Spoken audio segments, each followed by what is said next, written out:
Deuxième étape, c'est la visitation. Lorsque Marie a entendu une parole et qu'elle se met en route tout de suite pour que cette parole soit accomplie, pour que cette parole soit vue, pour que cette parole soit vécue. Et toi aussi, tu te mets rapidement en route. Ça, c'est important.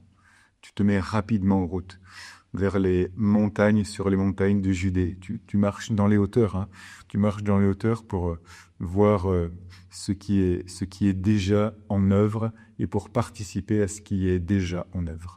Et puis, tu vas rencontrer d'autres qui ont, eux aussi, reçu cette visitation mystérieuse. Cette cousine Élisabeth, cette personne dont jamais tu n'aurais pensé qu'elle puisse être visitée, cette situation où jamais tu n'aurais pensé qu'il puisse se produire quelque chose, eh bien, parce que tu as entendu et que tu as cru que ça c'est possible, parce que rien n'est impossible à Dieu, cela a été dit, cela t'a été dit à toi aussi, rien n'est impossible à Dieu, eh bien, tu vas t'apercevoir qu'effectivement Dieu fait des choses extraordinaires, inouïes, absolument surnaturelles. Cette femme qui était trop âgée pour avoir des enfants, qui s'était peut-être déjà résignée à ne plus en avoir, mais qui pourtant s'appuyait aussi sur la prière de son mari, et donc la sienne aussi, tout d'un coup va voir la réalisation des promesses, et toi tu vas voir que dans cette situation, encore une fois, dans cette personne, eh bien quelque chose est en train de se réaliser. Que vont faire ces femmes? Que vas-tu faire lorsque tu vas rencontrer ces gens remplis du Saint-Esprit et qui prophétisent? Eh bien, tu vas prophétiser toi aussi.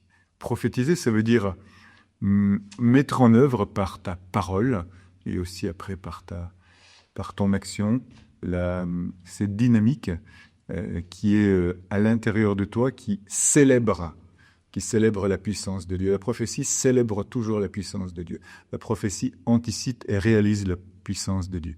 Donc ce chant du Magnificat, mon âme exalte le Seigneur, exulte mon esprit en Dieu mon Sauveur, est un chant prophétique. Il annonce la réalisation des promesses en puisant à une source qui est celle de la Bible, parce que Marie reprend un cantique en l'arrangeant, en le mettant en actualité dans la situation dans laquelle elle vit, elle, et toi aussi t'en fais autant.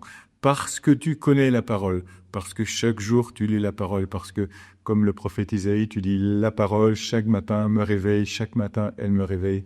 Isaïe insiste, et toi aussi. Mais Marie va puiser à cette connaissance qu'elle a.